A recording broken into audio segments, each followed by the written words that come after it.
কাজ, এত খারাপ, এত খারাপ, এত খারাপ, হাদিস জাল।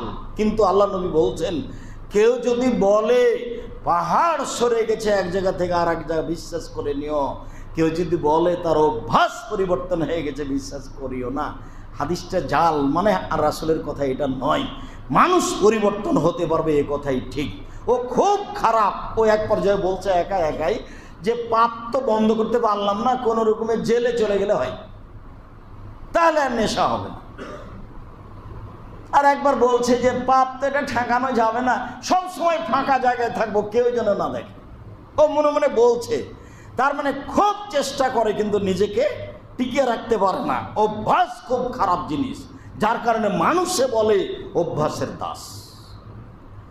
এরপরেও যেটা বলছি যে এই বলে আপনি নিরাশা হবেন না, নিরাশা হয় কাফের।